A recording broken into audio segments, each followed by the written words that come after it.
Sorry, there's a bit of a delay. We're echoing because we're really far apart. It takes a long time for the sound to travel between us. Yep. Hello. Whoa. Whoa. Hello. Oh, oh, oh. Do you think we can replicate singing around via Discord in person? Yes, but only if we get the high-level conductor here to simulate the don't do the beat when I actually do the beat. I'm delay. demonstrating to you. Right, yeah. Mm-hmm. Oh, voice is very quiet, tiny. Okay.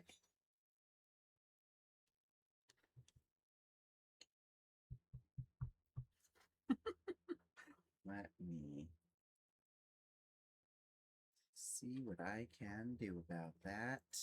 We are sharing a mic, and like we said, we're so far away from each other. So we're also both very far away from the mic, which is halfway between us. Yeah, and if you think about it, it's halfway between us. And every time that we go to speak, our voices have to go all the way to the microphone and to each other for us to hear. And so every little bit further they travel, Mm-hmm. it's kind of a Zeno's paradox situation of like, it's like halfway between, but then halfway between, but then halfway between. So it can't even really ever get there. Oh. Wow. Yeah. Really makes you think. It made Zeno think. Not me. Okay, I have a question. It's turned so we are turned up all the way. Okay. I cannot, like, there's no slider to make us louder. I can apply a compressor. We can turn up the gain on the microphone too. It's just that it might catch more fan noise. Okay. Let's. But I do have the noise reduction turned on. Okay, so then yeah. Yeah, let's do that. We're cranking the dial. Whoa. Let us know if this sounds different. Tim says, but then all the way to us. Would it help if I moved my phone to the other side of the room? Yeah, I think you'd better do that.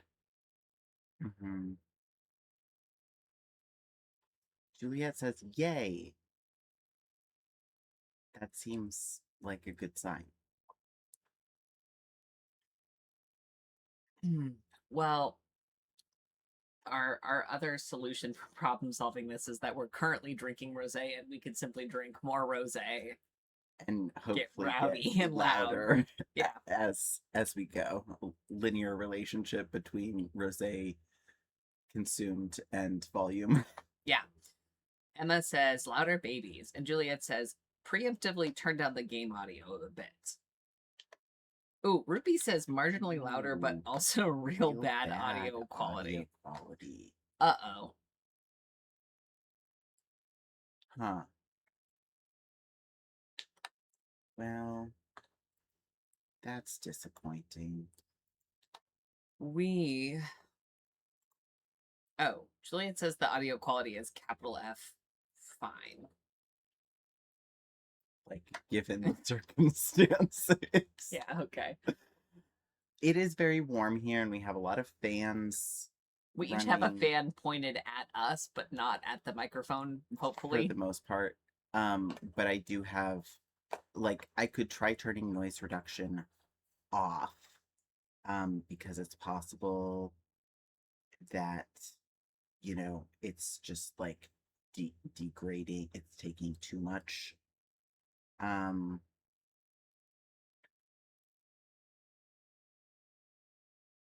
Ruby says it might be the fan. Emily says it's not perfect, but it's totally listenable. Okay. I'm gonna just give you a quick sample of what it would sound like without the noise suppression. Okay, this is now no noise suppression. Probably So yeah, tell us how that is. Yeah. And if you would rather have it back on, um, or Lily says, I can't hear the fan because of the sound of my own fan. yeah, it was hard to tell in the test recording if we could hear the fans because of the fans. I'm gonna post a picture in the Discord of the setup just to really Mm-hmm. show people where we are because Southern California is in a bit of a heat wave and my house does not have air conditioning.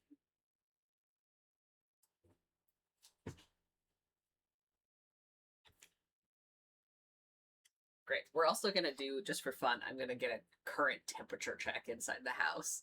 Oh, yeah.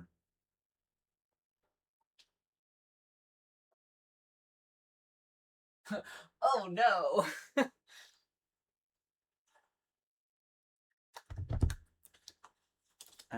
Okay, no difference between before and now. So Okay. Um, I will leave it as is. Babies, would you like to guess the current inside the house temperature?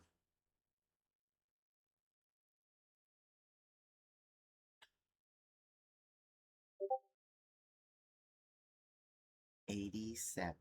Oh, that's pretty close. That's yeah, that's pretty close. Um Juliet says 82.5. I wish that were true. It's like 86 in here. Mm. Mm-hmm. I think that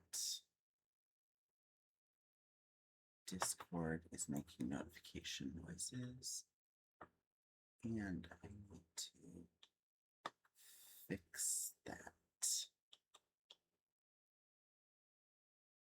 Notifications.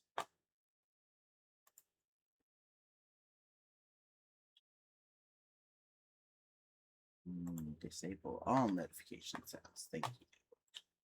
That is the way I like it. Okay. Okay. Do we have anything on the Berrycast agenda? Well, we had talked Oh, about yeah. a possibility for the Name That Crunch. The fundamental game concept of Name That Crunch doesn't work when we are making direct eye contact from about a foot apart.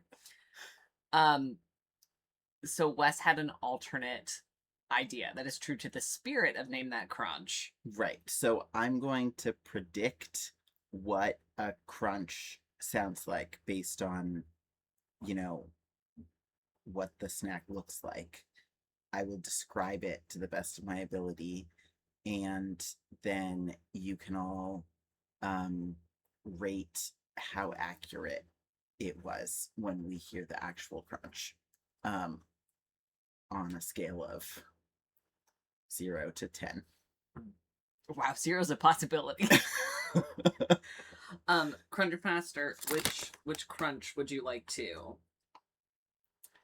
I think let's do potato chips, but then we can do a cheese stick afterward, which I think is Really a higher difficulty because Giving I've the never game away. eaten Yeah. a cheese stick. Yeah, I guess we could have made them guess Yeah. what the thing was. Yeah. Yeah. Okay, so this is like a crinkle cut kettle chip, not kettle brand. But like a sturdier chip than like a Ruffles. Yeah, she's got some structural integrity. Yeah. So I think we're gonna hear a pretty sharp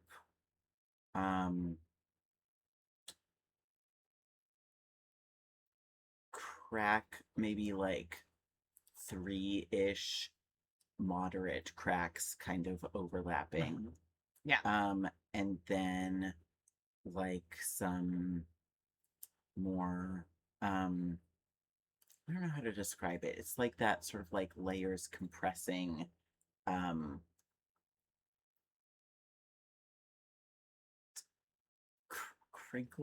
crinkly is not quite Yeah. the I, right word. Um have you but taken into like account that this particular chip is folded in half. is folded in half Yeah, for maximum crunch? I think that's going to create more more sort of layers of different crunch sounds. Um so we're gonna have like 3-ish moderate cracks and then some like a level below that interspersed and then that like really small sounds, lots of little, you know, um crispy layers compressing. Okay.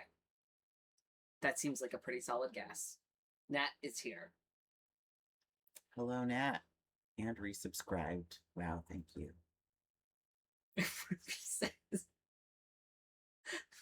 They're in the same room, chewing and sweating. Chewing and sweating. That's what we do. Yep. Okay. Should we test your hypothesis? Yes. Get as close as to that mic as you can, though. All right, boys, we're going in.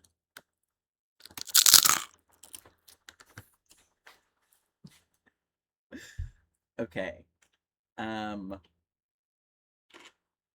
Oh, yeah, Nat just got here. I don't know what else we are in the same room. Leo doesn't have air conditioning, so we're sweating, and also we're doing a little crunch thing.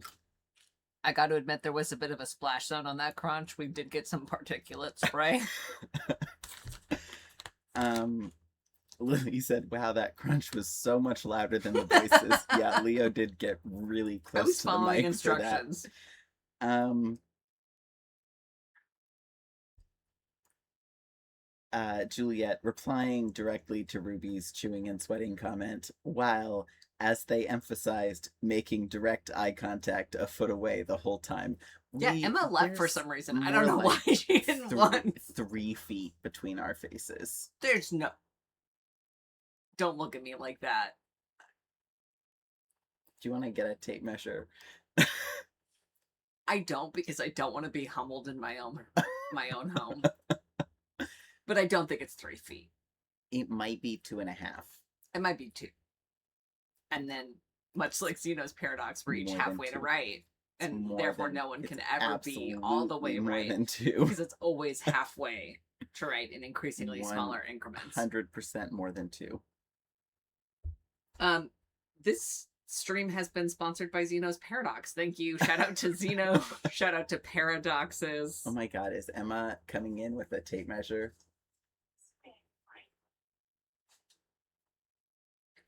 There is outside interference. Technically,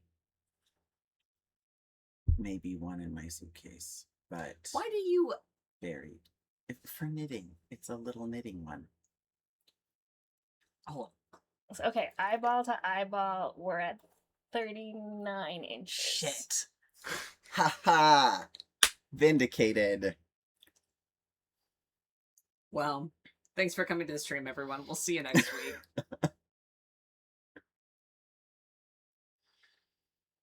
Ruby says, Emma cameo. First and last. Lily Canadian Lee says, wow, just about a meter. Yep. No one really knows what a foot or a meter is. Certainly not me. Lily says, I'm not Canadian, I'm a scientist. Oh, that makes sense. Yeah, that's true.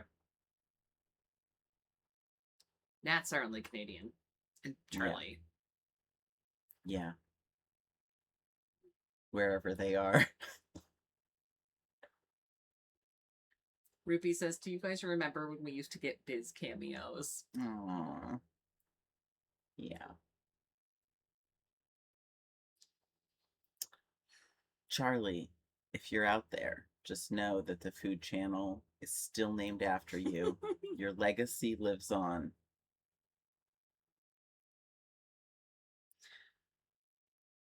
Oh, people are hitting the squiz emote in the chat. Emma and I were at a friend's house hours ago to cat sit for them, and they have a cat who is 19. Oh.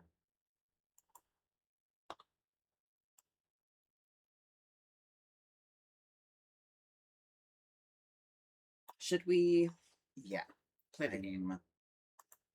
I'm adjusting things just slightly. Yeah, oh yeah, spatially. you'll have to restream to me as well. Yes. Wait. Okay. Do you want to describe Oh, yeah, this? the crunch. Oh yeah. Also, people didn't rate my People didn't rate. description. Yeah. Please rate my crunch prediction. And then Wesley needs a grade or he's going to be ill. this is a Trader Joe's cheese stick. Leo, you've eaten these before. I have. What's your prediction of what this crunch is going to sound like? This is a crunch that is not going to be one big crunch with underlayers like the potato chip. This is going to be many Cascade of crunches. Exactly. People's uprising of the small crunches.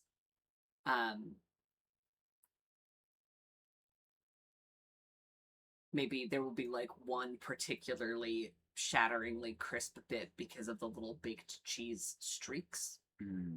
But I think it's going to be more of a chorus than a solo.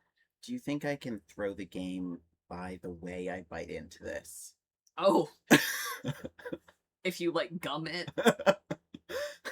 Or just like, I don't know, if I'm like really fucking decisive. Yeah. You could, human interference is like I feel like that's something we haven't really considered on it. Name that crunch.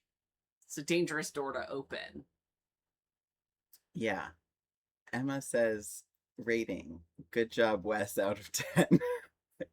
Emily says, great guess, out of 10. We got him, boys. Well, thank you. Okay.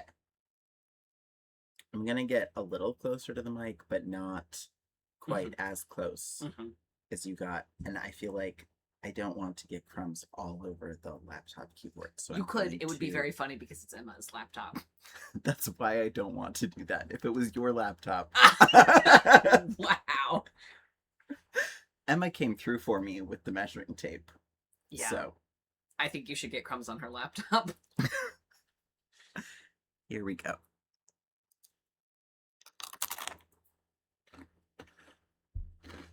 You could really hear the layers on that one.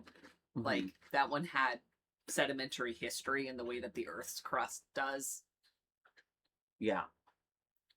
I feel like there was some distinction between the like crispy cheese. Well, the getting through the outside versus the inside layers and then the other outside, Yeah. A little crunch sandwich. Yeah. Did at any point you feel like you were halfway through and then with more progress, again, halfway through what was remaining and then halfway through what was remaining? I can't think that fast, so no. Okay. Emma says, it's me employer's laptop, so get crumbs on it. It's me employer's laptop. Ruby says, pirate Emma moment.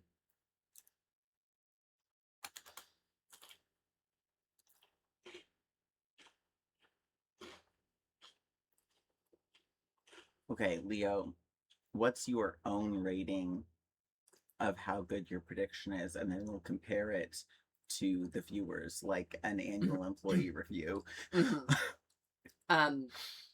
I think I'm hitting all of my performance benchmarks. I think I'm showing up early. I think I'm really embracing the company culture. I signed up to be on the building management committee, so I'm like helping to plan the quarterly potlucks. which shows a lot of initiative and Okay. personal investment on Yeah, my part. Give me numbers though, Leo. What's higher than 10 out of 10? Not you. Wow. Lily says, I've never been to Trader Joe's or encountered one of these cheese sticks, so the whole time I was really thinking this would be like a string cheese sort of situation and was wondering how it would crunch. They're little laminated dough and cheese twists. Yeah, that are like baked to fully dry, crunchy, texture. Oh yeah, Nat would approve. These are very dry. Mm-hmm. They are full of gluten, which Nat cannot consume. I'm merely speaking to the dryness. I'm on thin ice. Uh-oh. Oh no. Ruby says, imagine if we did name that Squelch instead. That is so much more upsetting to consider than the name that Crunch. Name that Splort. Name that Plop. Name that...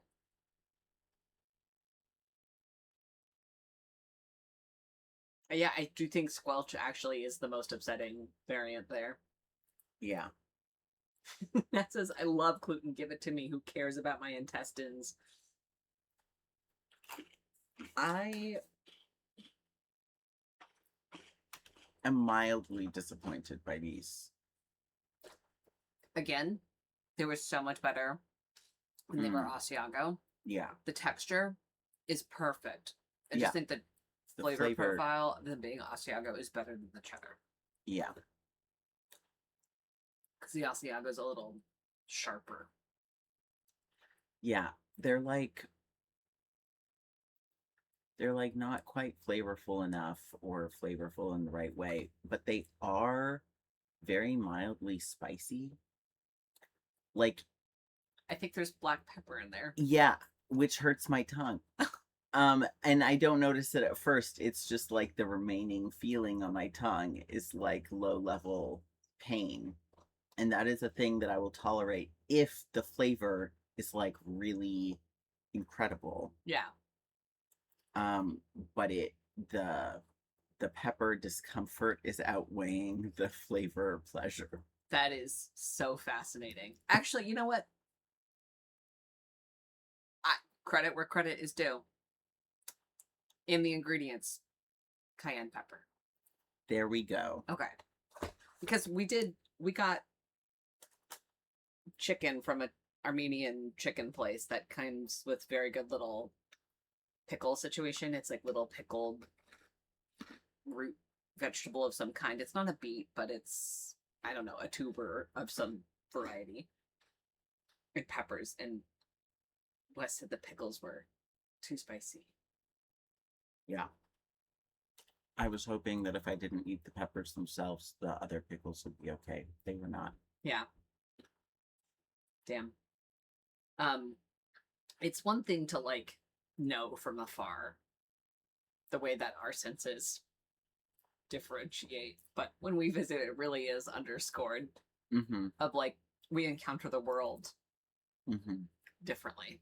Yeah. Yeah. And it's like same experience, same time. Same 1 foot and or 3 feet. Juliet says, alas for spicy pickles.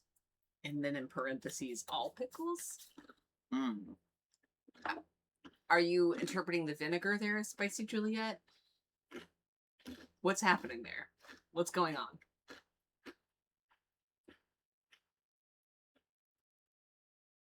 Yeah, are pickles just too intensely flavored for you?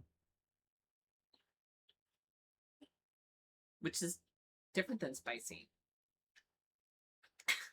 Emily says, Nat, a horse's intestines are like over 100 feet long. You have to take care of them. Yeah, Nat, we've actually been meaning to talk to you. We love you, but we can't walk you around all night when you colic anymore. And so, That means I have 100 extra feet to destroy before I have problems. Wait, okay. 100 extra feet implies, Nat currently has 0. well, no, it implies that Nat has both human intestines and horse intestines. And maybe the real answer all along has been that Nat is a centaur. So when Nat is like, I'm not a horse, I'm a person, Yeah. That makes sense. she is half right. She's half right. Again, halfway thank you. Shout out to the show sponsors, Cito's Paradox. Really appreciate the sponsorship, guys.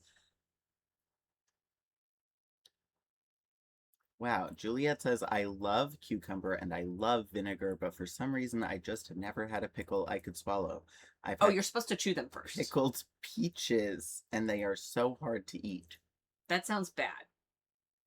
You know what? The situation I could see there is if it's an unripe peach, kind of like a green tomato. Yeah. Oh, yeah, man. Francis made these pickled green tomatoes one time that were like so intense, Yeah. but also delicious. See, but that's the situation that's exactly what I go to a pickle for. Like the little pickled peppers at this place are so spicy. They're intense, but that's why I like them. Yeah, wait, hold on. Emma brings up a great fucking point. Wait, if you're a centaur, why are you still using the hooves to type? Well, okay, Nat was gaming at the same time. Oh, as the watching. hands, yes, the hands hands were are gaming. occupied. The hooves are typing. That has like the cadence of like one of those a bumper sticker. Yeah, like sassy office decor. The hands are typing. The hooves. no, the hands, are gaming. gaming. The hooves are typing. The hooves are typing.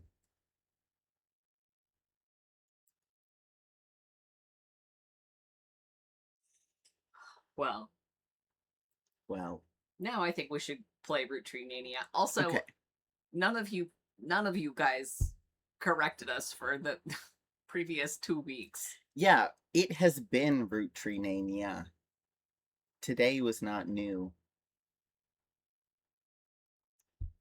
I was gaming with the hooves and typing with the hands. I'm just bad at typing. Yeah. Emily says, I didn't notice until today. Yeah, our little going live before the stream title was changed and then killing the stream and then going live again perhaps drew attention to it. Yeah. Oh, yes, because people thought I was correcting that and not the incorrect, because I hadn't updated the part title. Yes.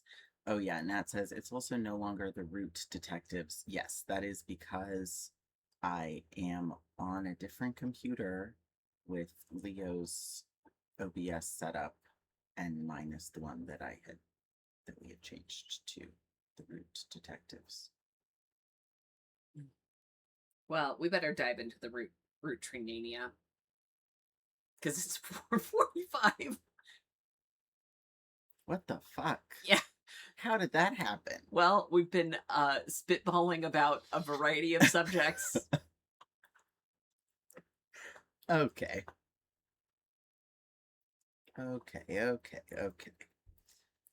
Let's see. Let me get rid of that. Let me get rid of that. You will have to stream it to me again. Gonna stream it to Leo again.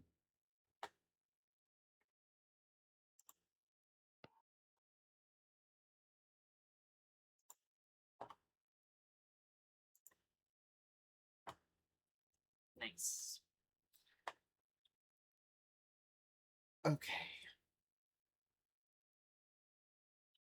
Nat said, you had to take 10 minutes out of the stream to debate whether and how great of a percentage I am a horse, which I'm not. You did just say the words, I am a horse. Just pointing it out. This is a facts and evidence-based stream when it suits us, Nat. It's hard to argue with that.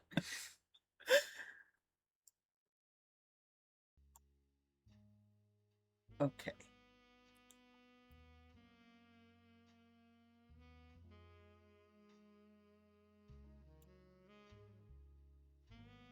Okay. This is, I think, where the game volume is comfortable for me. But I can adjust it within OBS if it is too loud or quiet for our viewers. I guess I should look at Twitch on my phone.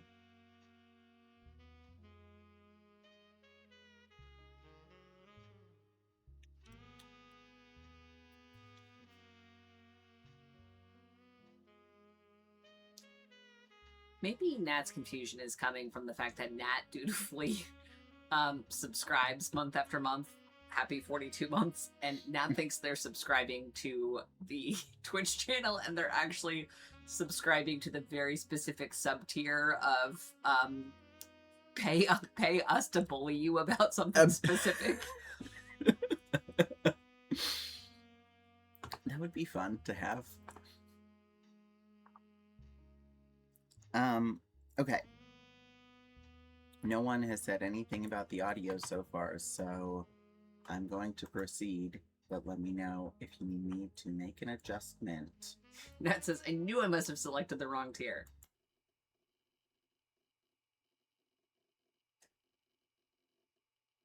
Roottreenania. I treat Nat's subscription like a little joint savings account for us. Because we're gonna retire rich, baby. it's just piling up in there somewhere. No, it's piling up because we get about 2 Twitch payouts a year. It takes us about half a year to meet the minimum. The minimum for a payout. Nat is paying a friendship subscription fee on fucking Klarna, where it divides it into like $2 monthly payments. Wow. Ruby said audio's doing a lot better. Fascinating. It must be the rosé.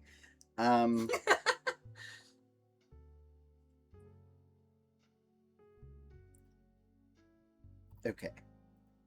There we go. Emma's message got flagged. I already approved it. Yeah. How great. Yeah. ...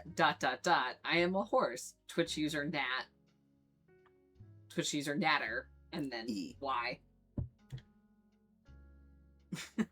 MF said Natter. Oh boy. Do we need more rosé before we start? Mm-hmm. Yeah, okay. Great. It's in the door of the fridge. Maybe offer Emma some also because her little goblin goblet was smaller than ours.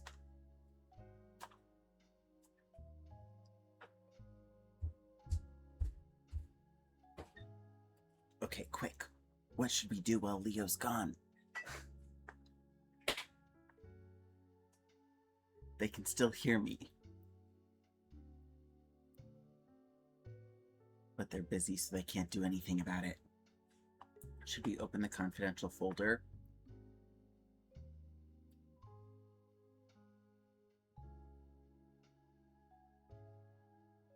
Oh no, they're coming back with a knife!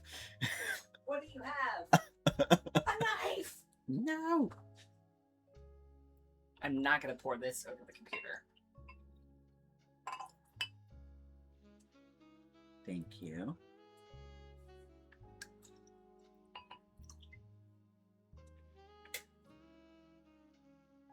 Juliet, very smart. Oh, it's not over the computer. It's next to and mostly below the computer.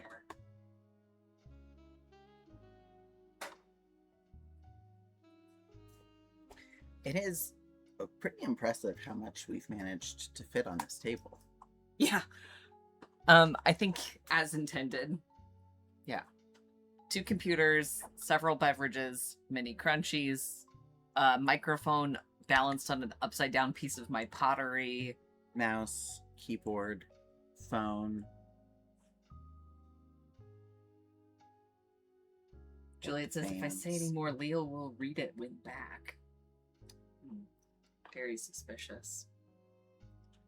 Oh, and it says, okay, but if y'all mess up my laptop, maybe they'll give me one of the new ones, which are smaller and nicer. Ooh. Well, we'll see if I accidentally drop it. Where are we? Let's look at the notebook. Yeah. So, we learned, we learned things about New Edison Records and Sterling Edison, who was married to Mary Beth Clementine, who adopted one child and then adopted a second child, allegedly left on her doorstep in a basket, that we highly suspect was the result of an affair with O.G. Miracle. OJ Miracle. We learned about Crocodile Clementine, who is that second son who punched a principal at a graduation ceremony. We have been trying to track down more information, recordings, album covers, etc. of any of Mary Beth Clementine's songs. The 3 that we have named are The Old Rugged Cross, He's Got the Whole World in His Hands, and His Eye is on the Sparrow. I do think that we found what we needed to from finding the one under her maiden name.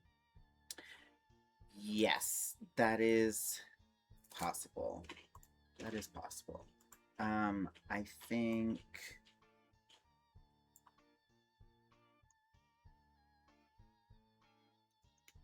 Yeah, somewhere we need to find Crocodile's spouse's name. But yeah, we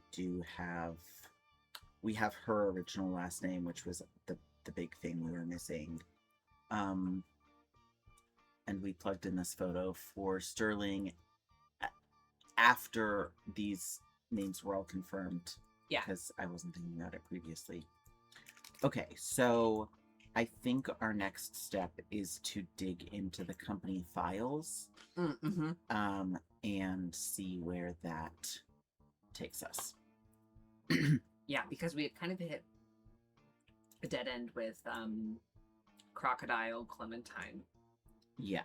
Despite knowing that he has a daughter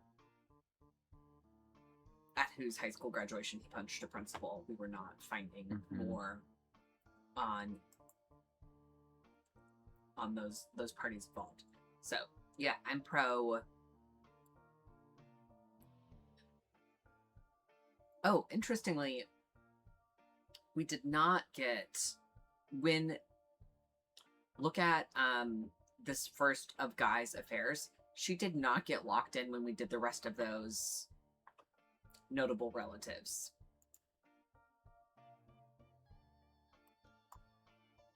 That's because we don't have a last name. Okay. Yeah. Her spouse did, which I think means that we are correct about Joanna being there. We just have not Found her uncovered last name. Okay. last name. Yeah.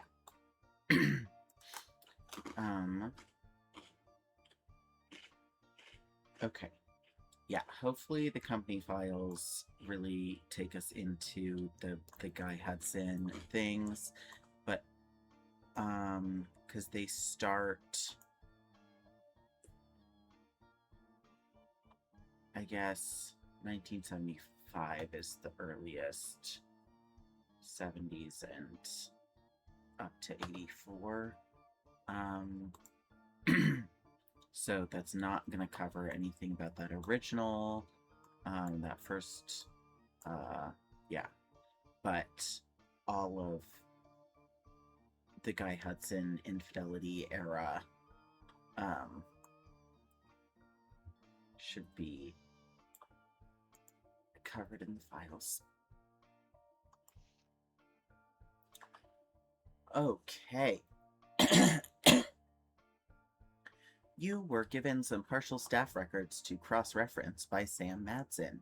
These records are based on old tax mailing information. Okay, we're going to get Joanna's last name from this very easily, I think. I hope. Knock on wood. And only detail the employees that worked directly for Roottree or in their corporate office. The many laborers on their farms and in their factories are not listed. You're not sure how helpful it will be, except for cross-referencing Guy secretaries and visits overseas.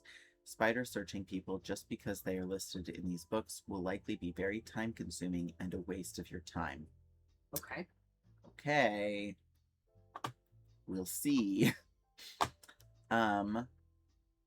So we've got President Zach Morden, Special Management Ernest Madsen Jr., Office Staff Edward Roottree, Lloyd Carpenter, Carl Monroe, Elizabeth Cravensworth, Product Management Eli C. Roottree,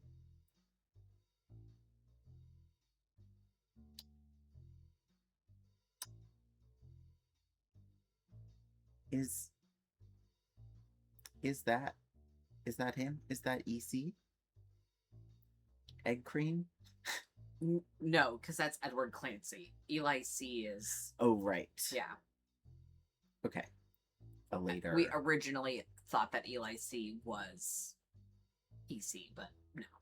Yes. Yeah, I remember that now. Okay. Fred Cross, Albert Cross, Douglas Rosenberg, Juliet McCullen, Joanna Robertson, Doris Mays, Beth Knox. Those are the secretaries. Farm and Manufacturing, Samantha Madsen, John Miller. John Miller. We never knew. We did know. Well, when it was revealed. Yes. But we and just I had. think in the beginning of this game, it has already talked about that. Yeah. Elizabeth Farrow, Thomas Green, Fred Gleason, Stuart Todd, Sam Harmon, Robert Logan, Michael Crane, Jack Keatings. Major expenses, none. Interesting that John Miller is in here, but Edward Clancy, unless it's this Edward Roottree.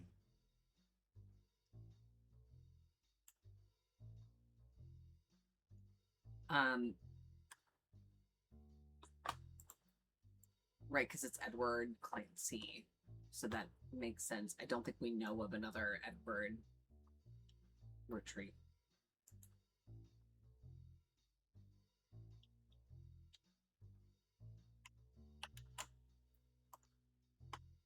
Ruby says, donating blood to the Fred Cross. What if Fred Cross is a vampire?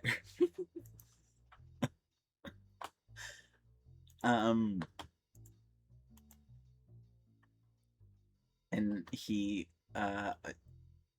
finds victims partly by cold calling, like the Red Cross begging you to give them your blood. I mean, they don't cold call, but once you donate once, they sure call you a lot. Give me the blood. He's like, I'm Red Cross. Yeah. I need your blood. I need it. I mean, I'm outside. I mean, we need your blood. Please. I'm going to stop the screen share because it is getting stuck. So I will just watch it on the stream. And you might have to wait a second or two. I've been closing it and reopening it this entire time. It is running slower and slower and then gets stuck on a static screen, and I'm watching on here, it goes somewhere else. Oh, Yeah. yikes. Well, okay. But I think just watching the stream will be a workaround. It's just that you might have to wait Okay. a couple of seconds for something to load for me I to read or can, to look at. like, at least Close it and close it and restart it and see if cooperates. that helps at all. Yeah. And actually, stream quality, I'm gonna lower the settings. Ruby says, Leo, one of us now.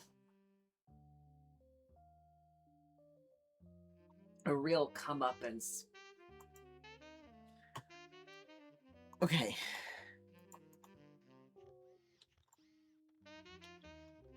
Oh, that's it? Well, that's just the first page.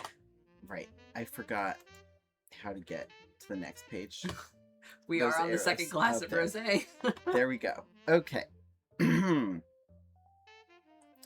In 1977, it was announced that Zach would be retiring and Guy would be taking over at the start of 1978.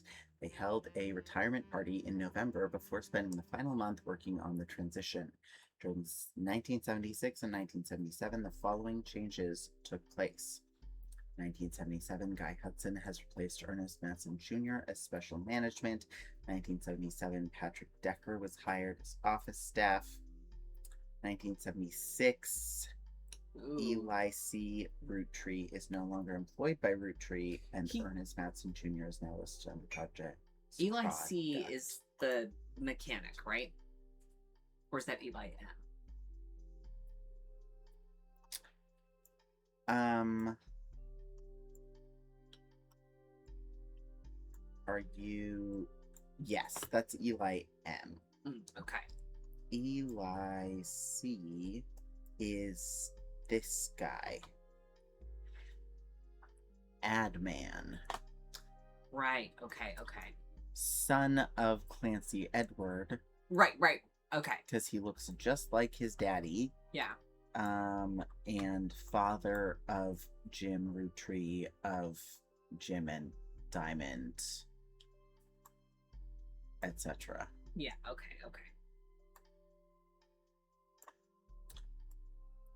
This is E.C. Edward Clancy with husband John. Yeah, I'm closing the it's just Bad. not Okay. working for whatever reason. It's like, I can tell that your computers are close together. This is unnecessary. Stop. Yeah.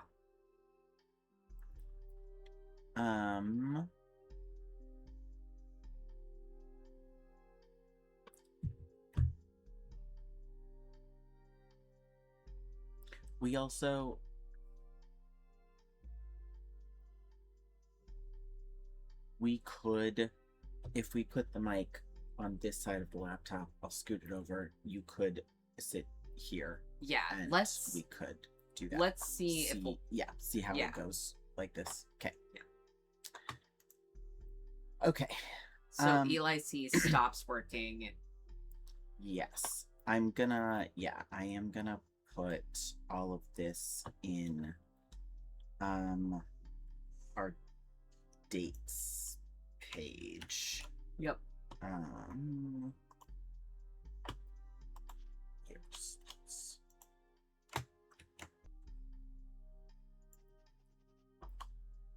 Oh my gosh. How much is I'm seeing this major expense. Yeah. $50,000 bonus for, but $50,000 in 1976. That's big money. Yeah. Christine Farrow was hired in 1976. Joanna Robertson is no longer listed amongst the secretaries, but a Joanna Fellows has been added to the list. Joanna Fellows and Beth Knox are no longer employed by Roottree the following year. Christine Farrow is no longer listed among the secretaries, but a Christine Garland has been hired. So, yeah, Joanna got married to a Fellows. Christine presumably got married to a Garland. How much do you think? I just looked at the inflation calculator. How much is that $50,000 bonus in 1976 worth today? 2 million. I have like no concept of inflation. 300,000. Oh. Okay. Yeah. A normal amount to pay someone a bonus for sure. Mm-hmm. 1976, John Miller is no longer employed by Roottree. Gwyneth Madsen is hired. Beth Knox, 50-year work anniversary bonus. Emma says, wow, distinctly heard Goose's auto feeder. And then Zach Morton retirement party. So we think that this was a payoff. I don't know. It's like Potentially. Potentially, that's like a lot of money. It is a lot of money. But also 50 years.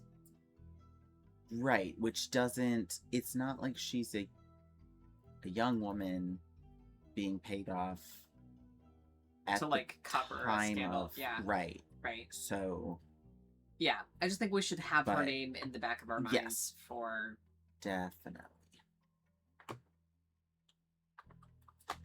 Okay.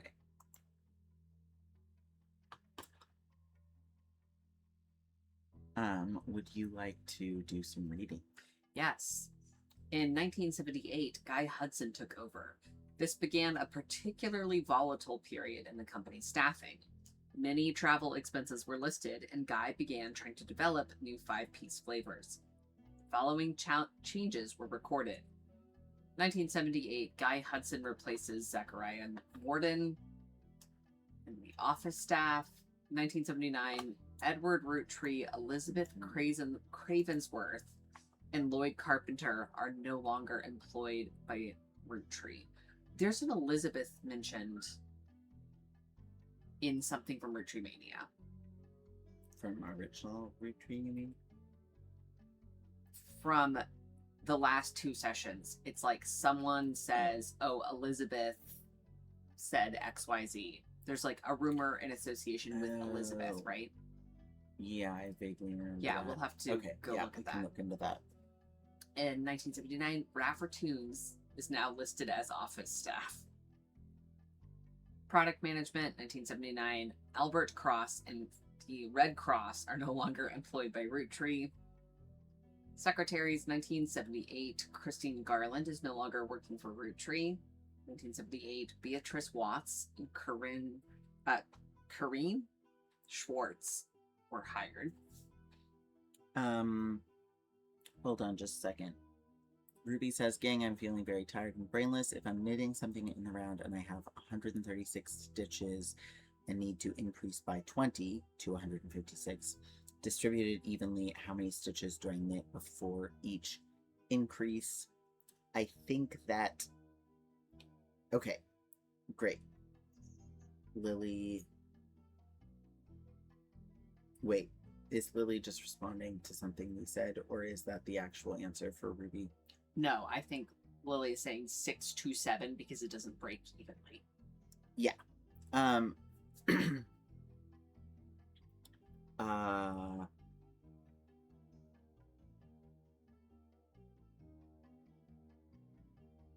Okay, yeah, 6.8 is what they got. So, yes, exactly. 7 most of the time, and just throw in a couple 6s and see where you're at the end.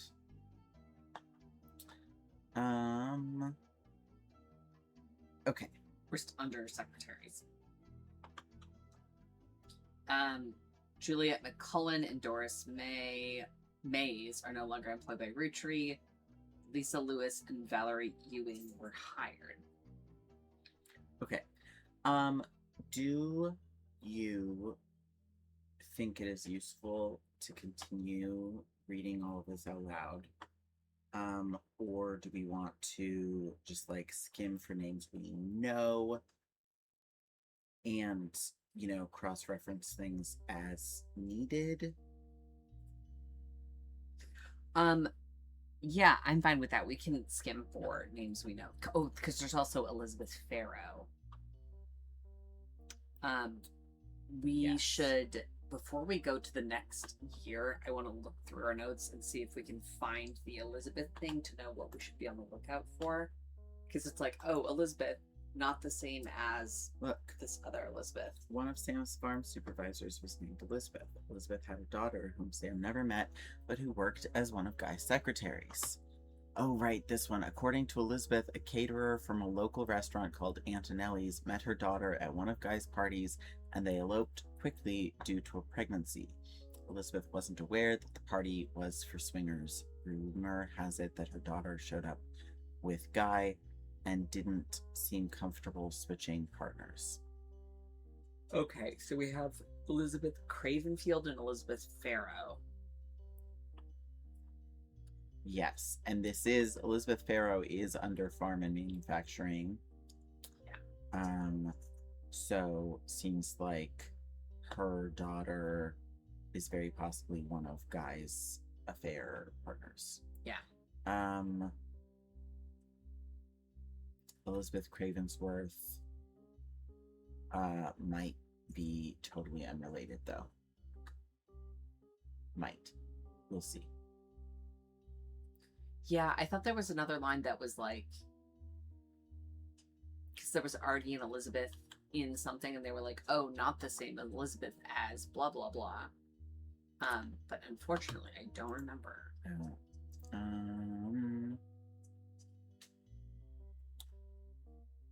Oh, yes, this. Sam also says her son Ernie once asked her who's Beth because he overheard them, as in Elias and Gwyneth, yelling about someone with that name. As far as Sam knows, Elias once had a secretary named Elizabeth, a different Elizabeth than the supervisor from the farm, but she never met her.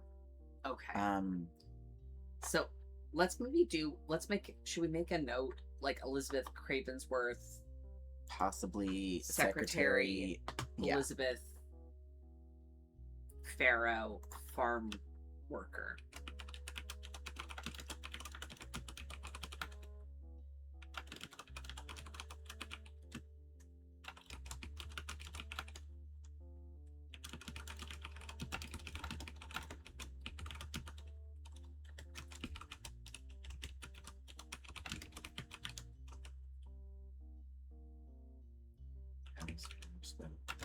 Okay. Oh yeah, because we had that first affair as well, which is significantly earlier.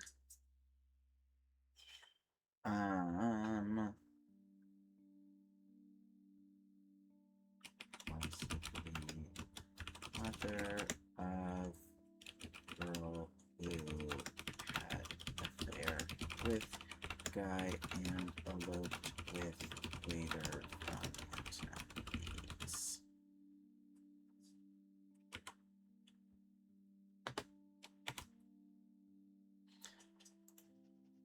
Okay. Okay. Raffertunes, now listed as office staff in 79. Yeah. Albert and Fred, no longer employed. We saw their names earlier. And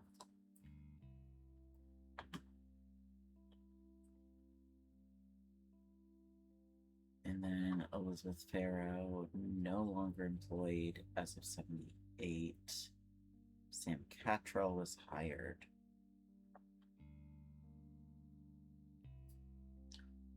Ooh. Special Susan services. Ford was hired under a special category that only existed for 1 year.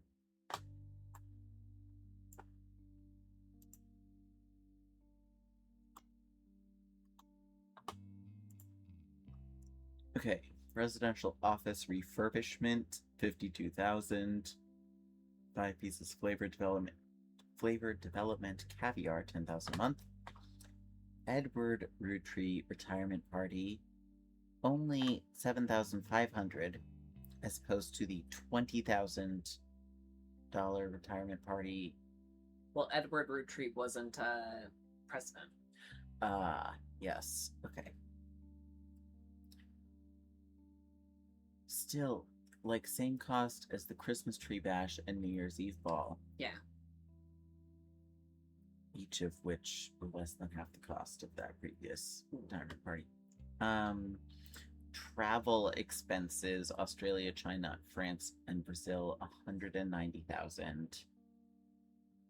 More 5 pieces flavor development, butterscotch, caviar, 4th of July spectacular, New Year's Eve ball. Man. It's a lot of money. It's a lot of money. Okay. The volatility continued. Many new employees didn't tend to stick around very long. Susan Ford moved to office staff. Douglas left. Edward hired. Edward left. Corinne and Beatrice left. Fired left. Fired left. Emily Seinfeld became Emily Barnes. Gwyneth Madsen became Gwyneth Cattrall. Susan Ford, yeah, no longer works in that department. Strawberry flavor development. Do you know Ooh. what this word is? No. Yeah, let's Spader search that.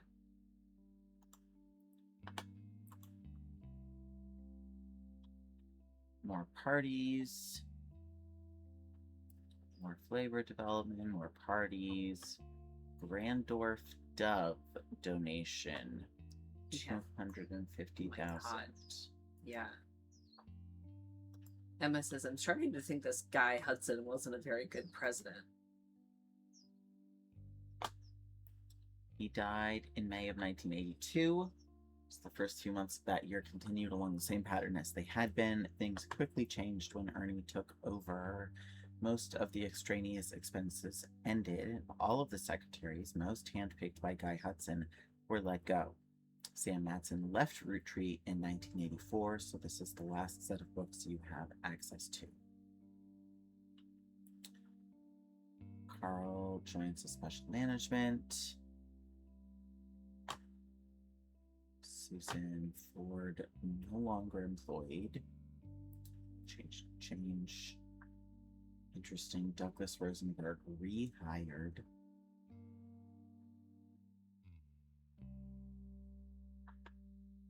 Oh, no Oh. secretaries. Yeah, from here on out, no secretaries are directly employed by Roottree. Roottree instead uses a temp agency called Worktime Temp. We should Spider search that. Yeah.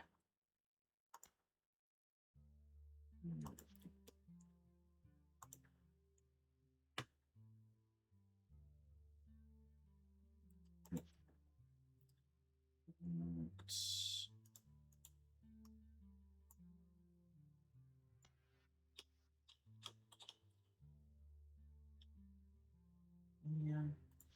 Come on.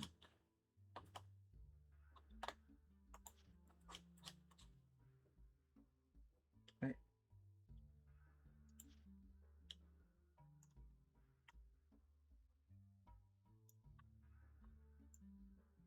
I don't know where this note went. No, it did appear, but I'm not sure what tab that was under. Huh. That's so weird. Can you just remake it? Well, I don't know, because oh, it's up here. Why would it do that? I don't know, but that at least gives me a place to delete it from.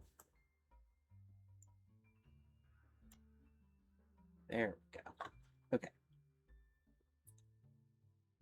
Also, did you see there's a bunch of notes in the welcome that we did not see?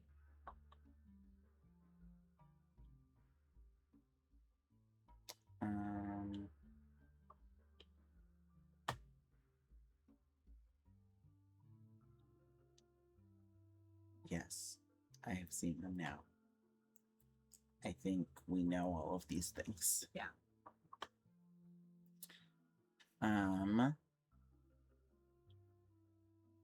Okay. 5 pieces flavor development: sugar plum, strawberry, this flavor, butterscotch, caviar, canceled after 5 months for all of them. Well, but do you see that sugar plum costs twice as much a month as all the other flavors? Yeah, 20,000 a month.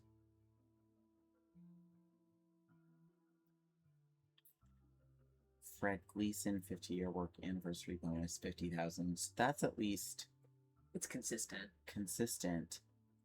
Root clothing reimbursement. $1 million. Root tree, $1 million. Well, remember there was something like when they founded Root, they took it to the family, and the family was like, "We don't fuck with anything that isn't candy." And then Root was popular and made money, and then the family invested. Like we learned that very early on. Mm-hmm. So, this is probably Mhm. that investment, although it's odd to call it a reimbursement. Yeah. I don't know. Unclear. Okay. Okay. That's all of that stuff.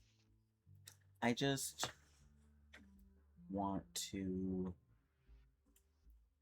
go over kind of the things that we still have intuition scores on, like just to refresh our memory. So Sam Matson's book, 6 pieces, which has the stuff about Secretary Elizabeth, Yeah. the rumor that Guy bribed at least one politician to open a factory in Brazil, the other Elizabeth's daughter, yeah, lots of Guy scandals, various, like, oh, have we looked? Yeah, we did. We know this.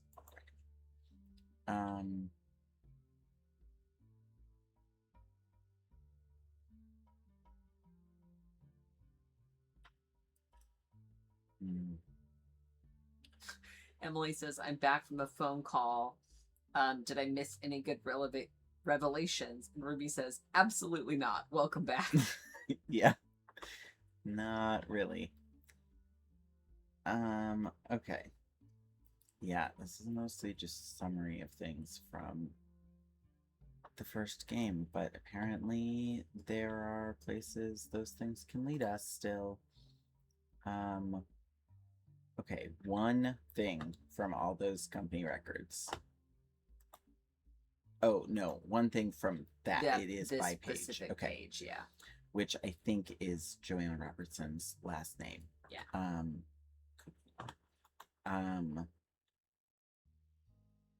Yeah, some things. Oh, there. that's also Beth as well. Actually, Beth Knox. Oh. Yeah. We assumed it was Elizabeth. because she assumed it was Elizabeth. Yeah, or didn't, Beth Knox is the one who gets that first, or not first, but gets that 50-year work anniversary. Yes, which would mean that she was around back in the day. Ooh, I'm kind of thinking that maybe Beth Knox is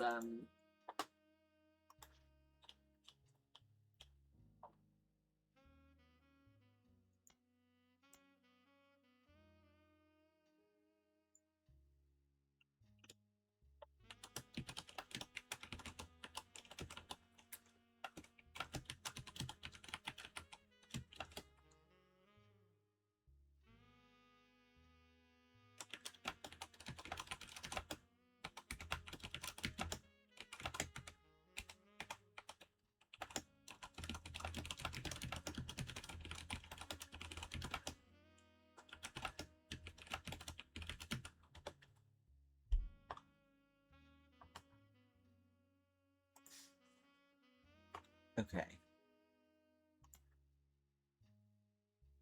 We've got a couple more here.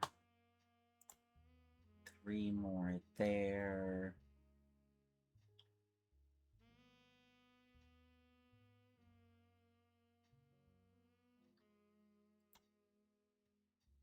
One there. One.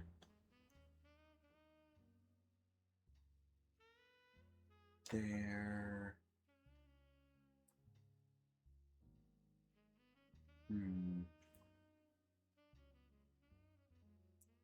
Would love to do the 2 things we have never Yeah. heard before from the files, which is Shigua and Gandorf Dove. Yes. Let's fill in. Oh, Joanna's last name. Yeah, good call. Yeah, which is Robertson. Yes. I believe. Okay. We are looking for additional photos of. Oh, wait. Didn't. Oh, that is the photo of Guy that. At the picnic. This. Yeah. Yes. That photo.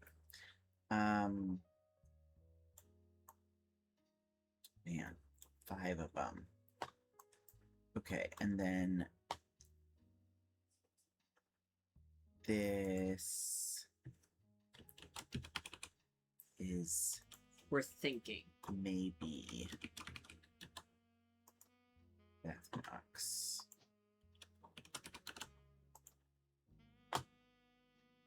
Secretary.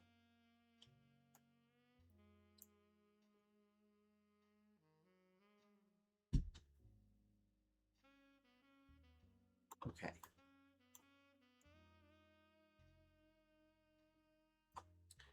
Okay.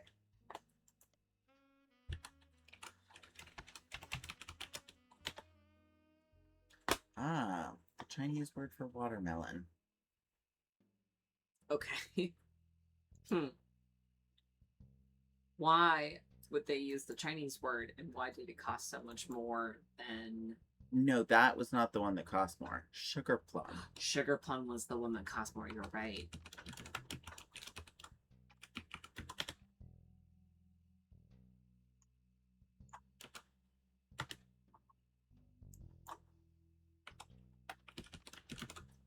It is 5 pieces. One.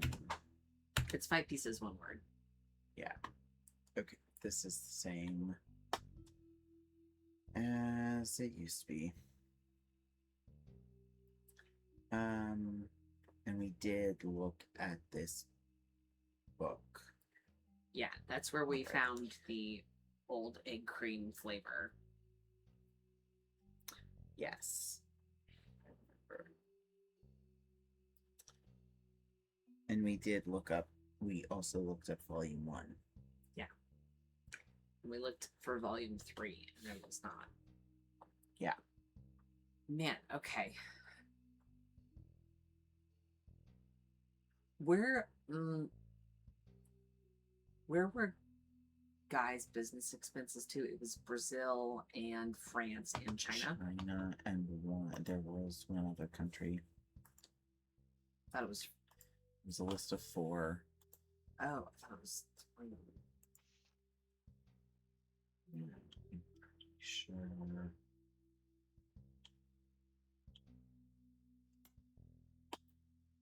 Australia, China, France, Brazil. Wait, yeah. Did you see that, or did someone? No. You scrolled past it. Oh. It's at the end of major expenses. In the previous page. Yes. Australia, China, France, Brazil. Yeah.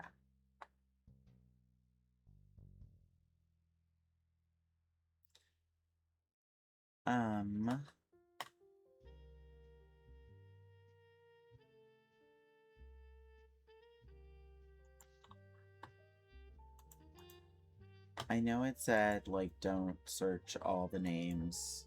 But Are there any names that seem like we should search them, like Beth Knox? No. yeah, I also want to do the Gandorf Dove donation. Oh, yeah. Grandorf. Grandorf. You just saw Fellowship of the Ring last night and are thinking of Gandalf.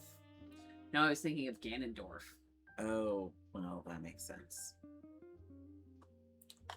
Grandorf.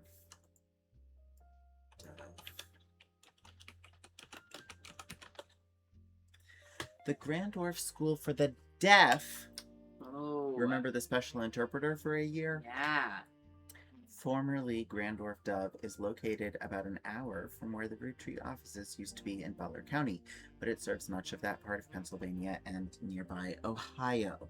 According to their website, it was formerly named Grandorf Dove from 1923 to 1990 because Grandorf was the last name of the founder, and Dove, is the Danish word for deaf. The founder had issues with government translators, leading to an odd transcription issue. In 1990, it was renamed to better represent the school's purpose and to correct the embarrassing lack of effort and awareness demonstrated by the government officials in those early days. Staff is listed on the website. You scan through all of the biographies and find that the principal, Ms.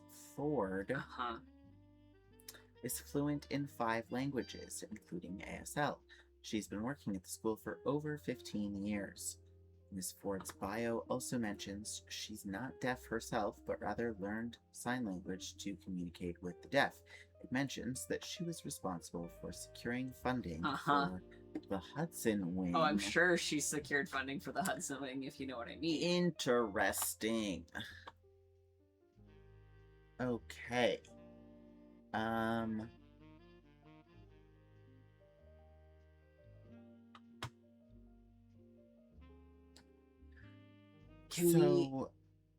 I would love to make a note of like things to search. I think we need to search both the Grandorf School for the Deaf and Grandorf Dove in the Butler County Times. Yeah. Okay.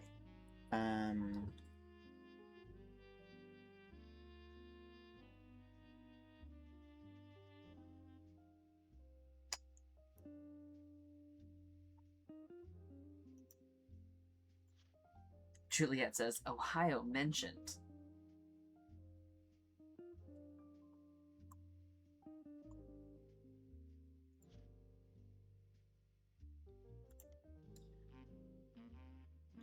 Okay, so what year?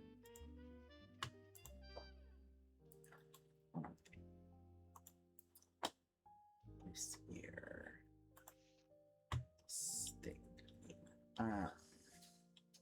Susan Ford. Oh, she was there.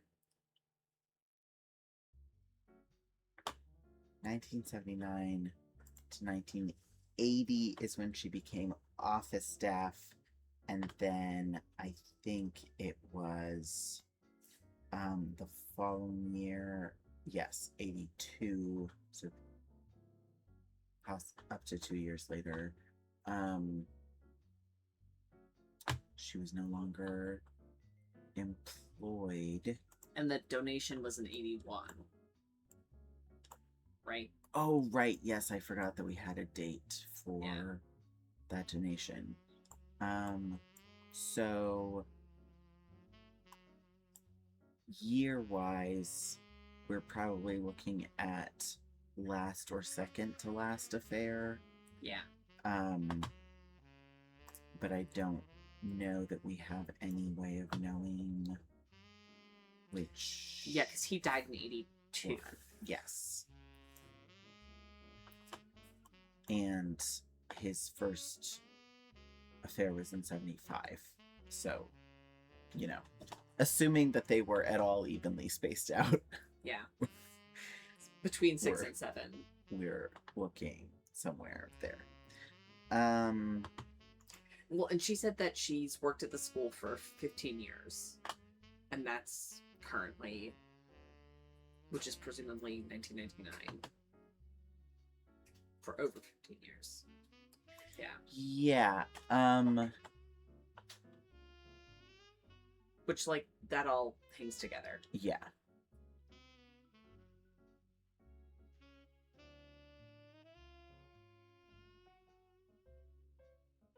Yeah, let's BCT Grandorf School for the Deaf and Grandorf Dove and see Okay. if we get anything there.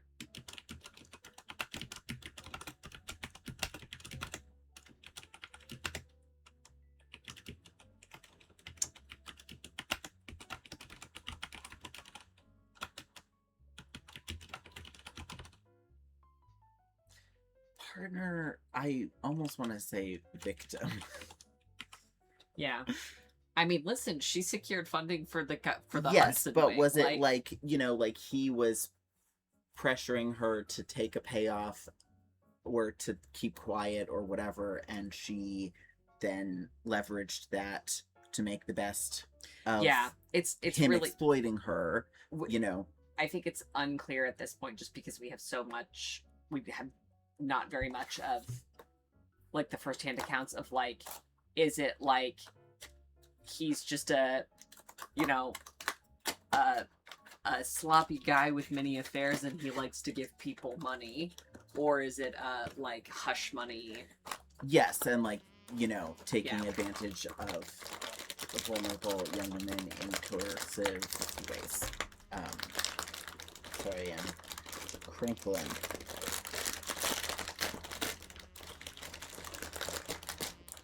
We went to an Italian deli place. Yeah, sorry, Juliet. To get various antipasti. Good old antipasti. Love her. What a character. You know what I think about regularly? There was a Clapcast where they were the table friends were talking about Olive Garden and the pasta pass, mm-hmm. and someone made the observation, possibly Jack, that for Jack, well, that for the Americans it was pasta pass, and for Jack it was pasta pass. That's fucked up. And I think about that regularly. I don't know. It just lives up there. Emma and I have been watching the Cool Summer streams. And Jack on a recent one was telling an anecdote about like the British history of urban legends about like wild animals, dangerous wild animals having escaped. For instance, cougars, or as Jack says, pumas. And every time I was like, it's so wrong. It feels so wrong. Pumas. Mm-hmm.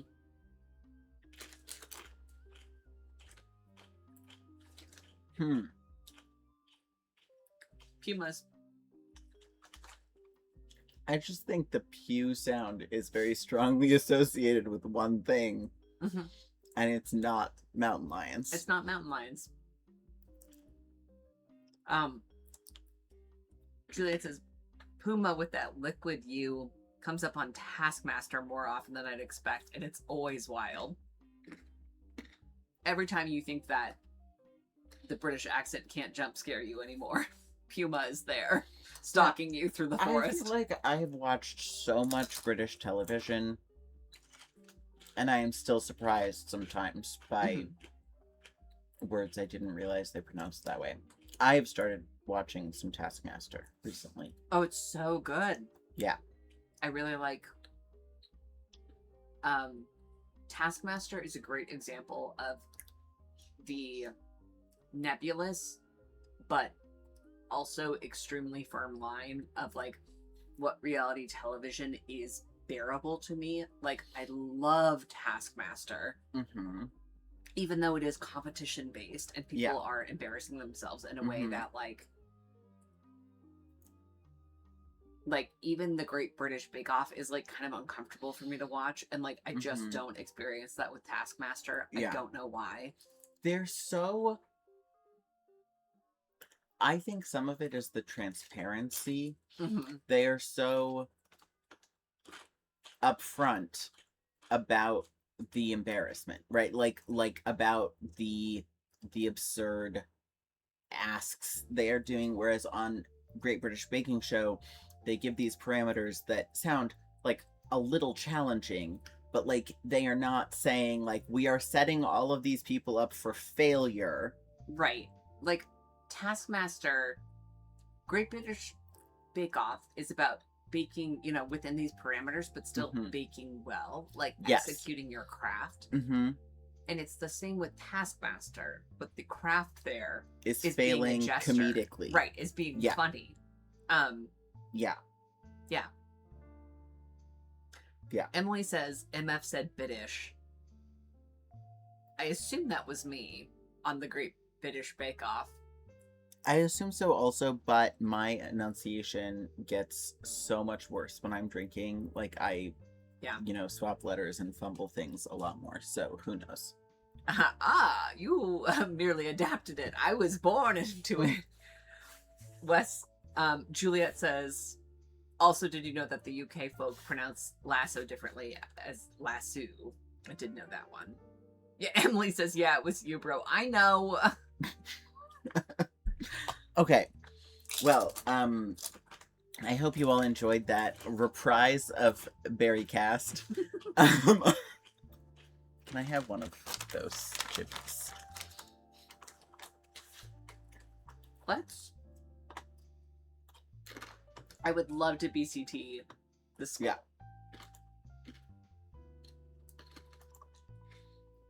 Nat says lasso is just the right way to say it.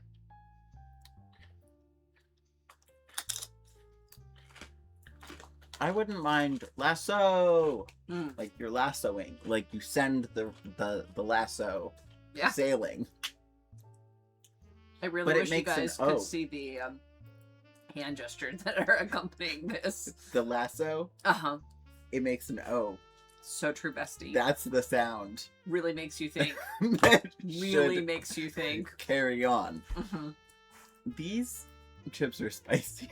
Wesley, we can't keep doing this, Wesley. I do think they have black pepper. They absolutely They have mustard powder. They have citric acid.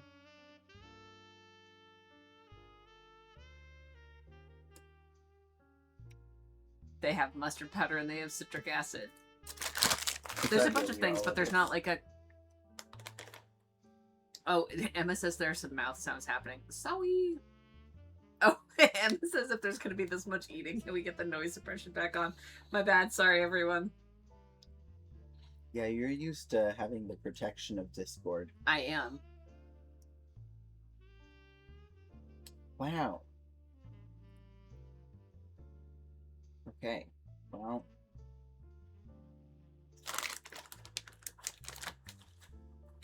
Hold on, everyone.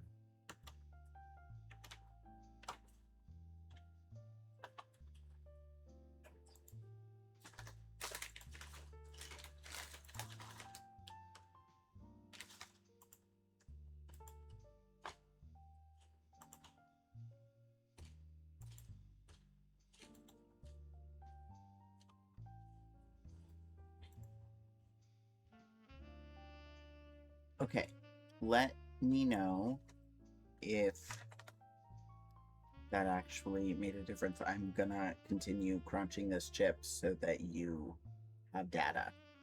Ooh, tomato powder. Presumably for that barbecue saucy. Mm-hmm. I want tomato powder.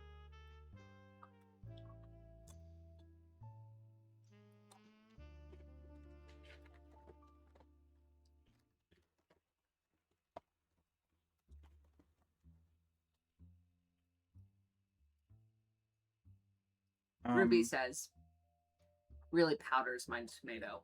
Did Emma say there are some mouth sounds happening like before? Okay. Yeah. Tango if it's still mouth soundy. Juliet says eating sounds are perfect level now. Okay. plausibly present but largely absent.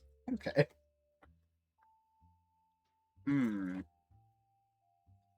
Okay. Back to the game.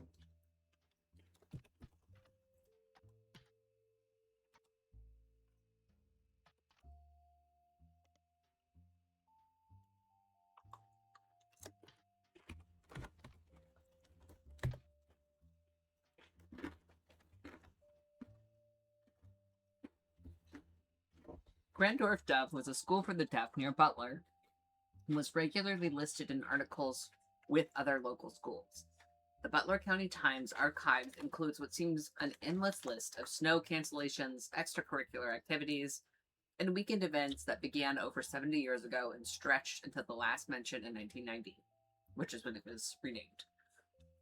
Amongst the avalanche of useless information, you almost miraculously discover one useful article.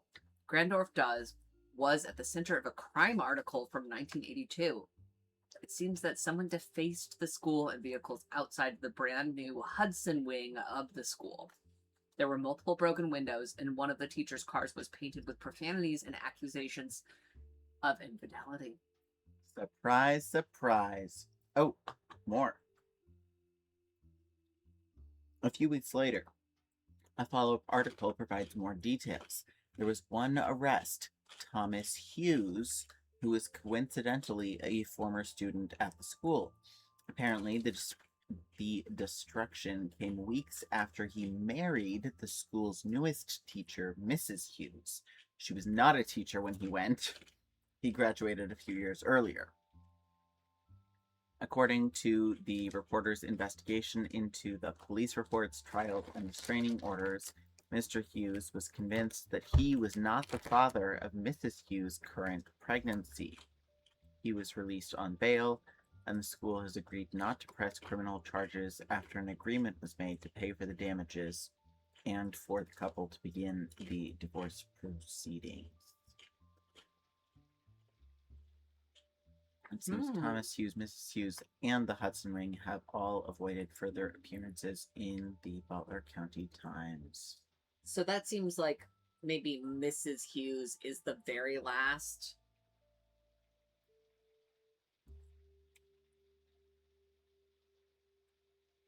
Because obviously, like any cheating in this timeline has to be Guy.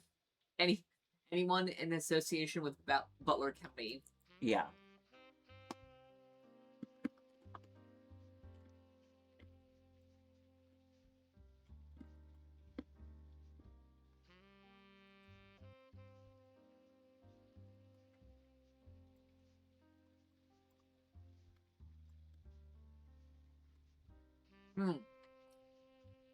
Interesting, though, because that is talking about a single pregnancy. And this last one has 2 kids.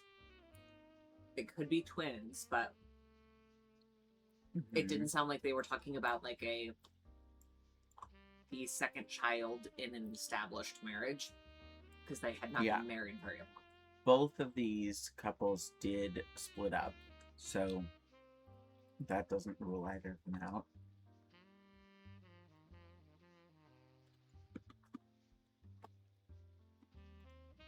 But at that point, the Hudson Wing is already established, so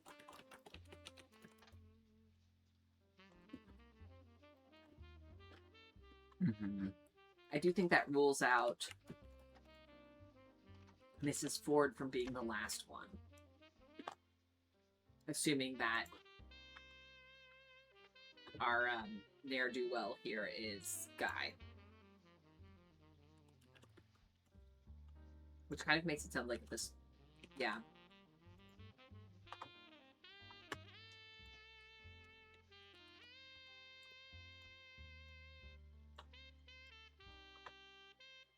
Well, hold on. But that's still the problem of then 2 kids in this one, which is afterwards. Yes. I know.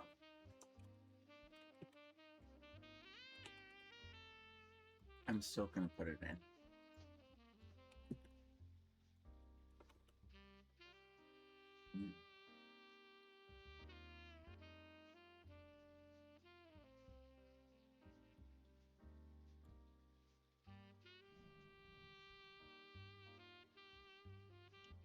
Interesting.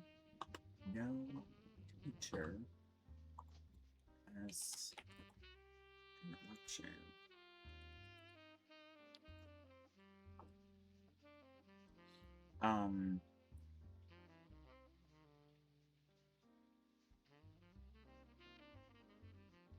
It's okay.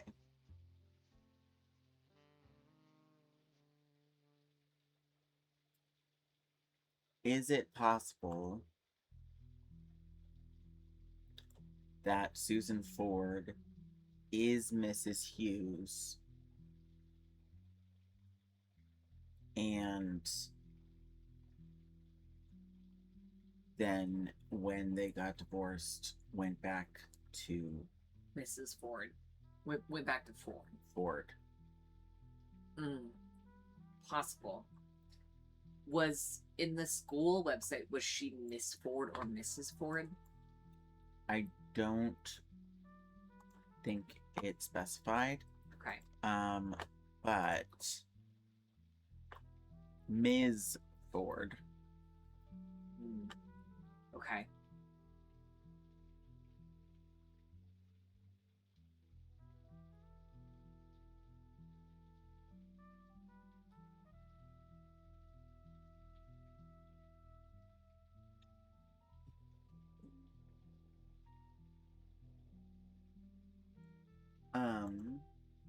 Okay.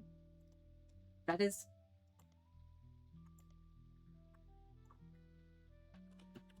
is possible. The brand new Hudson Wing. So it's like the Hudson Wing is completed, and then that timeline wise could hang together.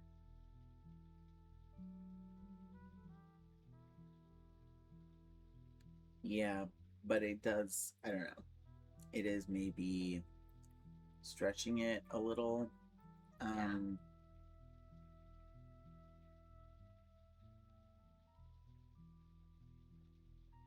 Also,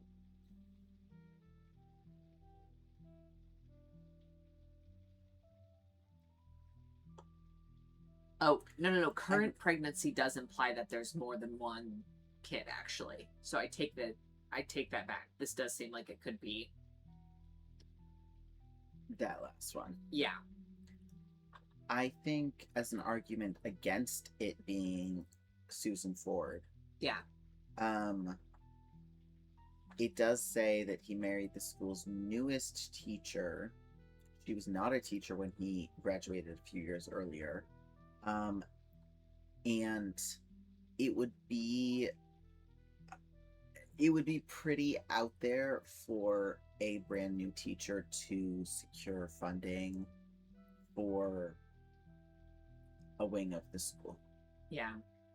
Like, it would make sense for like a senior teacher or someone who was already principal to do that. But I don't think it completely rules it out. Just it feels like a mark against them being the same person. Yeah. I agree. Okay. So then Hughes is our latest, the last affair, and Ford is the one. Yes, which is how what we have entered it. Right. Yeah. Can we look up the Hudson Wing in the BCT maybe? That is what I just did, and we got the same thing. That makes sense.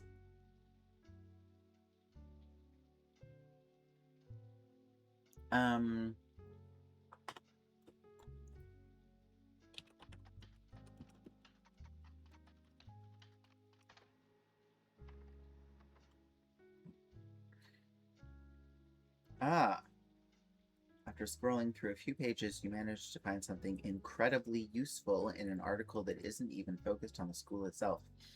Because the name changed in 1990, so this is stuff since then with the Grandorf School for the Deaf name. Article titled, Local Students Provide Key Evidence in Scientific Study. The article from March of this year, 1999, mentions that, the Ford sisters who attend public school in Butler County, are one of only a handful of identical twins in the world who suffer from two different genetic issues. One of them has asthma, and the other has a deadly allergy to peanuts. Their mother, a Ms. Susie Ford, who is principal at the nearby Grandorf School for the Deaf, was originally contacted by researchers looking to identify if there were any sets of twins where one was born deaf and the other was not. While she didn't have any twins attending her school, she asked if her daughters, Melissa and Heather, could be useful, and it turns out they were.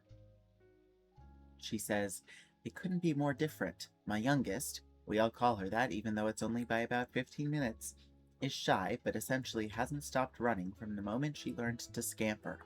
Asthma has kept her sister off the soccer field, but she's the definition of extrovert and is even performing in a local production of Is There Life After High School later this year." Great. The article includes a picture of the girls added to your evidence. Okay, so twins. Twins. That fucks up our situation. It does fuck up our situation. The asthmatic one. And the other one. Oh, that's an EpiPen because of the peanut allergy. Yeah. Okay. Let's grab their photos while we're... Yes. Photos.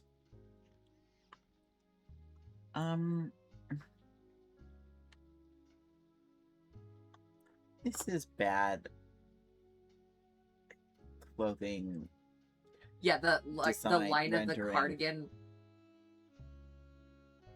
I mean, it's like it looks to me like a dress with a contrast placket. The collar is also white. And that could be, a whole dress, a shirt dress. Well, yeah, because look at her sister next to her. It's the same with the placket. Yes, yeah. But there would not be a button directly at the seam, and likely that seam would be like a waistband and not just like a seam. I don't know. It does not make sense to construct it the way it's constructed. Yeah, that is odd. Especially that it's like the same cut as the other dress, but in a different fabric. Mm-hmm. Interesting. Okay.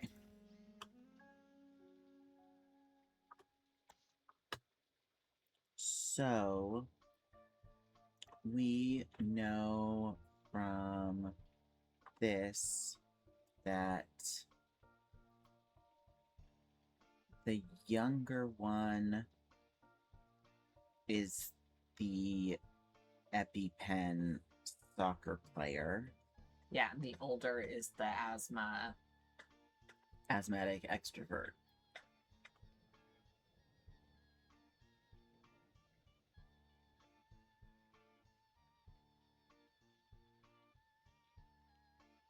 But it doesn't tell us which one is Melissa and which one is Heather. We could look up Is There Life After High School, though. Yeah, well, before we do that, I want to look at the board because of the twins thing.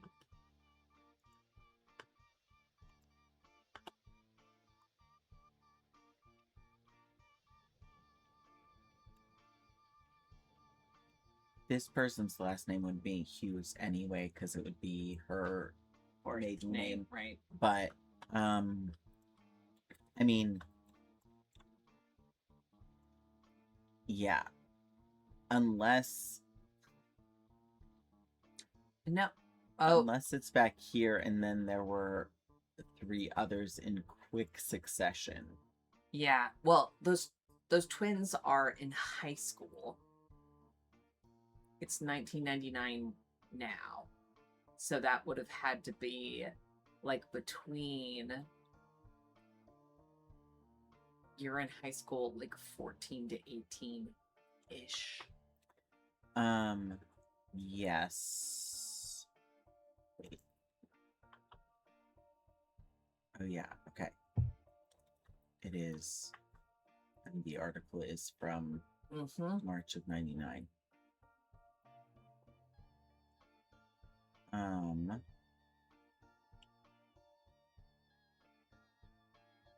Emily says, never underestimate Guy Hudson's power to have affairs. Okay, let's.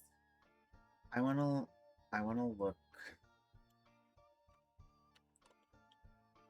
this. Oops, this up.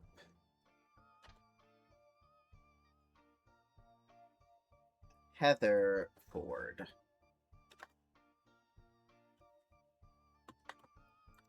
So Heather is the older one. Yeah. Heather is asthmatic and older. Melissa is soccer player.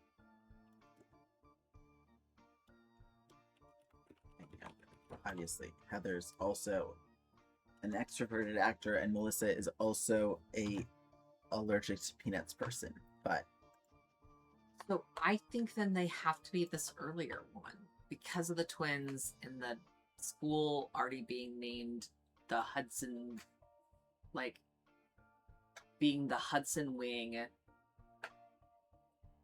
by the time this other affair with this teacher Hughes happens. I think they have to be the earlier set of two. how would they still be in high school though? Because it could be, there's a range within there that it could have happened. Right, but like 82 is already pushing it. That's true. But then how is it the Hudson wing? I mean, I guess maybe we're assuming, maybe our error is assuming that the Hudson wing is like caused by the relationship. Maybe him donating to the school is like what puts these two people into each other's orbit. And so it could be that the Hudson wing predates the affair. That's possible, but also she became the interpreter for a year at Roottree. 70 something. 70, either 79 or 80.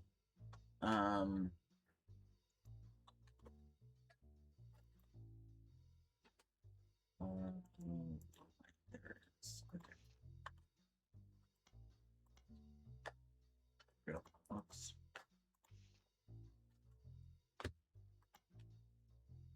No. Why? Oh, because I'm already on the last page somehow. Okay. Yes. So 79 is when she was hired under a special category. And then she became office staff instead in 80, was fired in 82. Well, we don't know if she was fired, but she was no longer employed as of 82. So I think that it is possible that they started having an affair, whether that was like coerced with promises of money or whether it, the money was hush money, but not necessarily because of a known pregnancy yet. She got the money.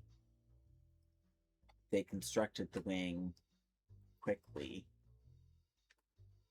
That's the most implausible part. But they constructed the wing quickly. She, at the same time, is dating Thomas Hughes. So you're back to Ford and Hughes are the same. Potentially, yes. She's at the same time dating Thomas Hughes, and then late in her pregnancy, the wing is finished, and he's Yeah. putting the pieces together.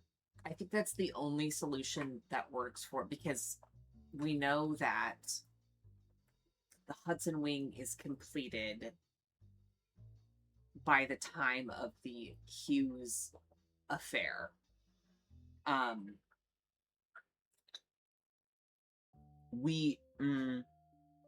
Yeah, no, it says it's outside of the newly completed. Yes, before the. What do you mean by Hughes affair? That the vandalism where Thomas Hughes is like, my wife's Yes. children are not mine. Yes.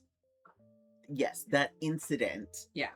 was after the wing was completed. Yeah. But that does not mean that The affair that's itself. when she discovered she was pregnant and he discovered, Yeah. she was potentially already pregnant. He may have even known she was already pregnant, but thought they were his until he, some other information came to light. Yeah. No, you're right about it, like, being... I'm not convinced that that's the case. I'm just saying I don't think we can rule it out. Yeah, well, because it's tricky, because last doesn't seem to make sense with Ford's twins being the last affair. Doesn't seem to make sense with the timeline of the Hughes thing, unless there's overlap there. Nor does it make sense for it to be the second, unless it's like later in the time period than you expect, and he has a bunch of affairs back to back, which could happen. Like, both of those They're could also happen. not necessarily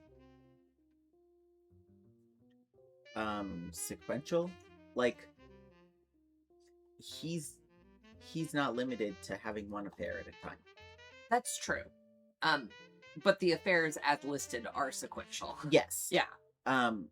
But like, we don't know if that is based on when they began or when they ended, or Yeah.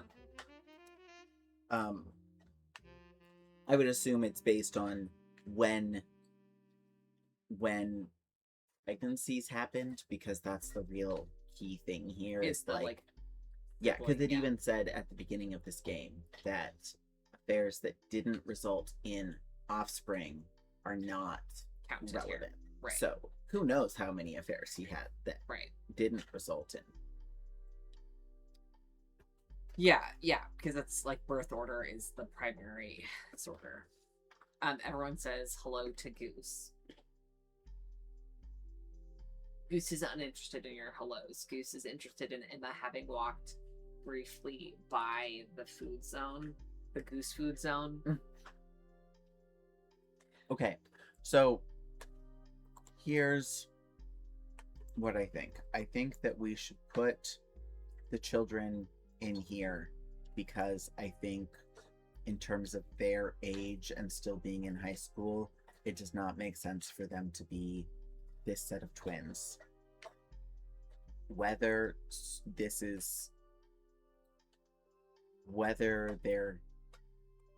Susan Ford was Mrs. Hughes briefly is up for debate. Hold on. We know that they divorced. Yeah. This other set of twins, they're still married. They're still married. Yes. Okay. So confirmed. The later set has to be our twins. Yes. Yes. We still don't know. That does not necessarily have to be the same as the Hughes. No, but we know it's could be. Miss Ford. Yeah. Yeah. Okay.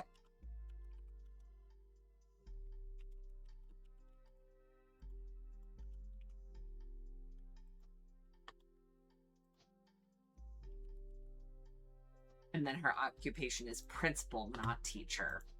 Mm-hmm.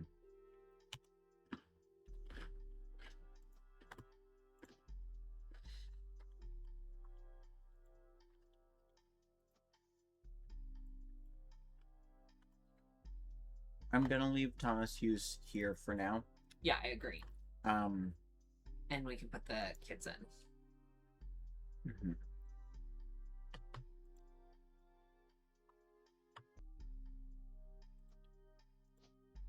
Heather with the EpiPen, or Heather, yeah, with the, yeah.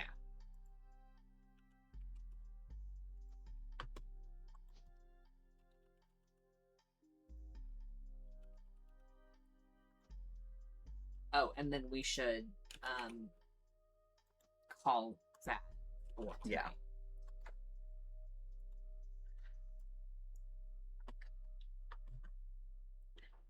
Okay, nice. I wish we had. Her picture. Yeah, why didn't the staff bios Come with a picture. come with a picture?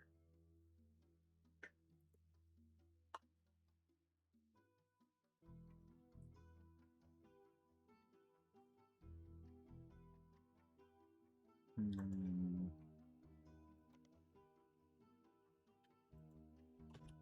We did.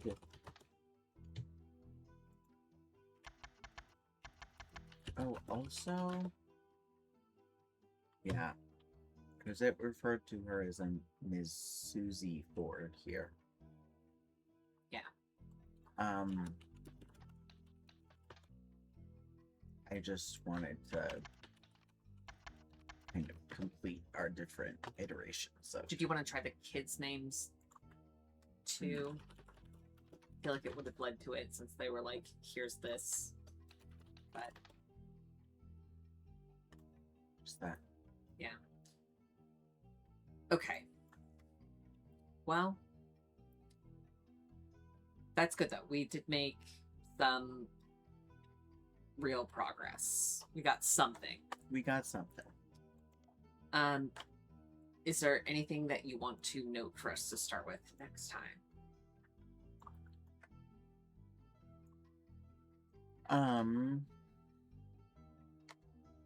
Yeah, if we had Susan's picture, we would be at 4 again. Yes, and then we would know if all of that was correct. Maybe we should look up Beth. No, we did spider search Beth Knox, right? And didn't get anything for it. But maybe we should try her on the BCT. Yeah, I was gonna say we did not.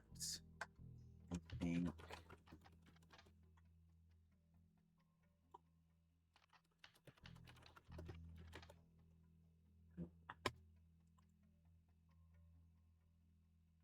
Yeah. Okay. Well.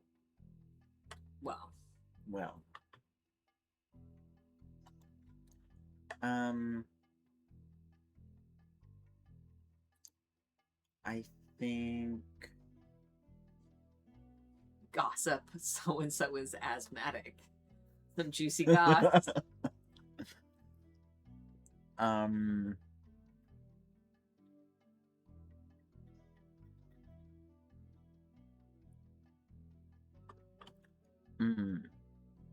We should maybe look into this Elizabeth Cravensworth Antonelli's situation. Oh yeah, we should look up Antonelli's in the Butler County Times because I'm sure there will be a advertisement.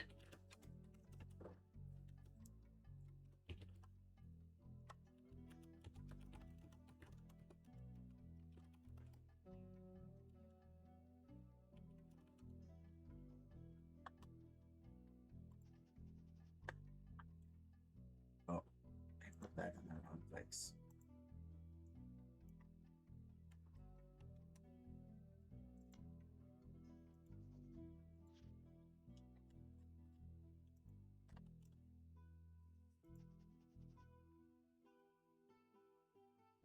Nice. Okay. Okay, well that's like a solid starting point for next time. Yeah. Thank you for coming with us this time through a change of scenery and of sound. Mm-hmm. Are we on Yeah, for next week? Mhm. Great. Okay. My earbuds have low battery, so Perfect timing. it's time to end anyways. I hope you all have a wonderful start of your week or whatever point you're at with your respective schedules. And we will be back next week. And a big thank you to, again, our sponsor of the stream, Xeno's Paradox. Remember, you're already halfway there. Yeah, you're always halfway there.